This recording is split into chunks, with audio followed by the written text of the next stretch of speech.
listening to the GreenSkull podcast. A podcast for fight fans, music artists, and creatives alike.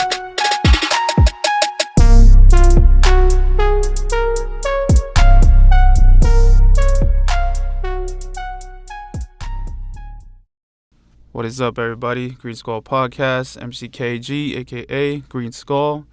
Man, so today we're going to cover the UFC Vegas 31 results. I'm going to put up my fight picks right here, and let's go ahead and jump into it. Now, I'm only going to be covering the last 3 fights of the main card, so bear with me. Listen, man.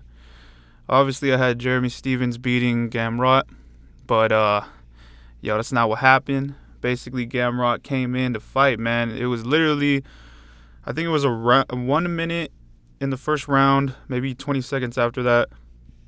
Gamrot took out Jeremy Stephens with a Kimura. Crazy takedown. Gamrot was just too strong, too powerful for Jeremy. Jeremy looked like he was ready to throw hands, but Gamrot wasn't having it, so he took him down early. Ground and pound. They scrambled, put him in a Kimura, and eventually got the dub over Jeremy, so shout out Gamrot. Obviously I picked Jeremy to win, but, hey, man, the Kimura was nasty, bro. Like, it looked scary. I thought Jeremy was going to have too much pride and just not tap at all and then just get his shoulder broken. But, you know what it is when it comes to MMA. You got to be versed in all of the mixed martial arts. And, I think Gamrot just got Jeremy, I think Jeremy has great takedown defense, but unfortunately Gamrot just got on top of him and had his way. So shout out Gamrot for getting that easy dub in the first round. It's all good, though. Jeremy Stephens will come back. I know he will. Man, he's had a tough career, bro. Like, to be totally honest, Jeremy Stephens has had a very tough career. Like, at one time he's winning, and then he loses one, and then winning, loses one. So, man, it just sucks that I feel like he hasn't really got to the point where he's fighting, like, top 5 guys, and I feel like he's up there, but shit just happens, I guess. So moving on to the next fight with Miesha Tate and Marion. Listen, man, I was really happy to see Miesha Tate come back because, she's former champion. She choked out Holly Holm, literally, like, put her lights out, and became champion, and she hasn't fought since. So, she came back. She looked good. She looked strong. I was excited to see her. She got a lot of takedowns, ground and pound, and eventually got the TKO at the end. But if I'm being totally honest, I love Miesha Tate. I just don't know how she's going to stack up against, like, really high-ranked opponents. Because, Marion, she's real good. She obviously has a lot of experience. She's an animal in there. She beats people's ass. But at the end of the day, this was her retirement fight, and I think it was a good tune-up fight for Miesha for her comeback. But I just don't know if Miesha really can take the top 5 again, let alone the champion. But I think that she is going to make a run for the title. She is going to run through a couple more opponents. But can she take the champ? I'm not too sure, man. I'm really not too sure. She was getting pieced up by Marion first round. And she moved around, and then eventually got the takedown, did some ground and pound. But Marion was showing some great success on feet.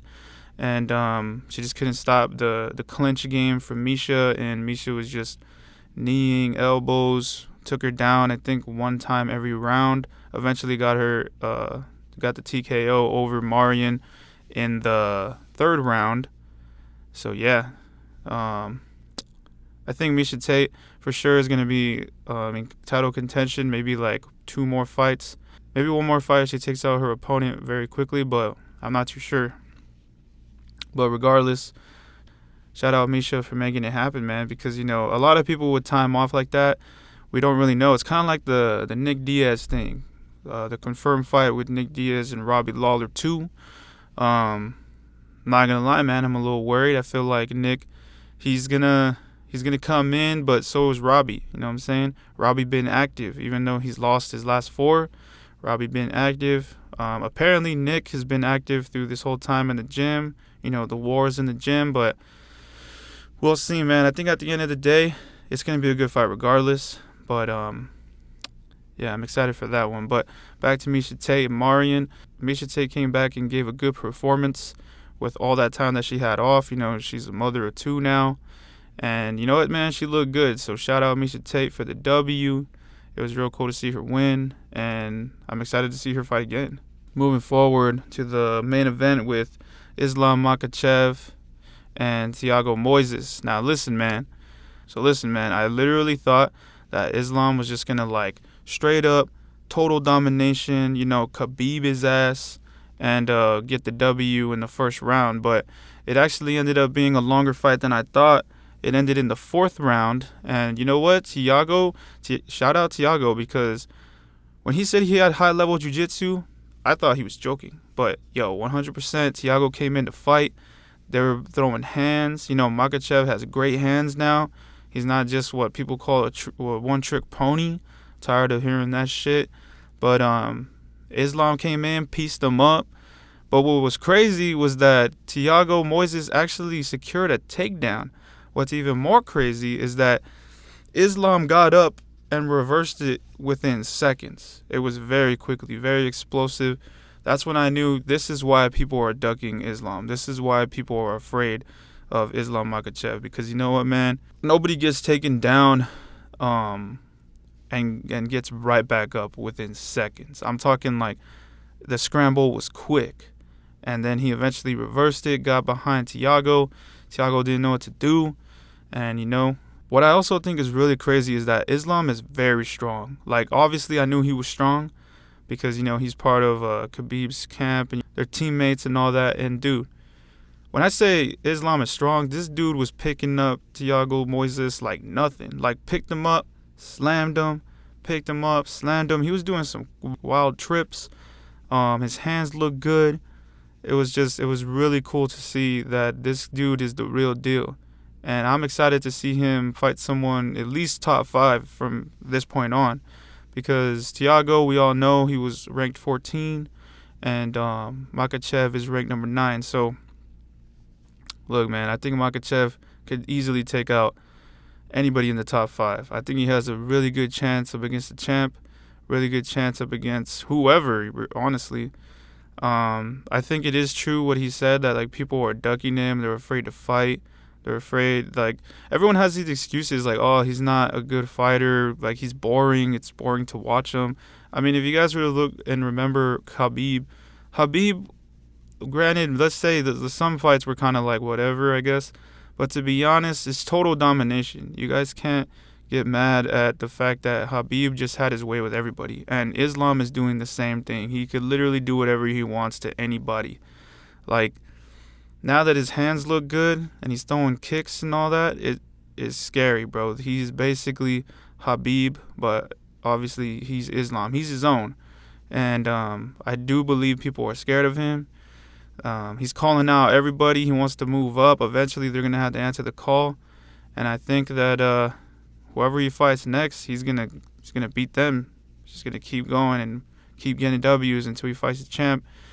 Whoever that may be, you know, because we know that Charles Oliveira versus Dustin Poirier is supposed to be next. So we'll see and find out who's going to be the champ. Is it going to be Ann Steele or Ann New? Who knows? But at the end of the day, I think Islam has maybe one more fight before he fights for the championship. And I don't know who that's going to be. I heard he called out Chandler, and I think he called out Gaethje. But I'm really not sure what's going to happen. I think Chandler will give him some problems because he's really, really explosive and really fucking strong too. But Islam is strong and Islam is just as explosive. But I ultimately think that at the end of the day, if he were to fight Chandler, he will destroy Chandler. I think Chandler just doesn't have that high-level grappling. He might get pieced up by Chandler, but I don't know. Honestly, I don't see anybody beating this guy. Even if he fights for the championship, I think he will become the next lightweight champ, hands down. It's scary, bro. He literally looks like Khabib. He's basically the same fighting style. He's next. I think he's definitely next. But you know, he got Thiago on a rear naked choke, and it was just really, really high level grappling. Shout out Thiago, because you know what? He said he had great jiu-jitsu, and he wasn't lying. He was doing really good, scrambling, getting up, moving around. He didn't make it easy for Islam, so that's what I liked. I liked that Islam got to his first 4th round ever, because of, Moises was just really good. Moises was not quitting, not giving up, but eventually Islam got the win, and it's all good, you know what I mean? Because you lost to a very strong opponent, but at the end of the day, Islam got the W, and now he's moving up. So I'm excited. Can't wait to see what happens next. And yeah, man, thanks for everybody tuning in. It's a little bit of update too. I do have music coming out. I know I've been on Instagram and some people were talking about like, yo, what happened? You're not making music. You're just focusing on the podcast. That's not true. I am focusing on the podcast. I will be making more music. I actually have a music video coming out pretty soon, so stay tuned for that. And that's all I got for you guys today. UFC Vegas 31 results. And, I'm a fight fan. Let me know if you guys want me to talk about the Charlo versus Castano, the boxing match that just recently happened. And if you want to know more of my thoughts on boxing in a whole, I know I haven't done any podcasts with boxing, but also on the side, I do have a couple more guests that I've been meeting in person to do interviews with. So stay tuned for that. And once again, thank you guys for tuning in. I appreciate everybody. I appreciate all the views. Go ahead and like, comment, subscribe, blah, blah, blah, blah, blah. Peace. You're listening to the GreenSkull podcast. A podcast for fight fans, music artists, and creatives alike.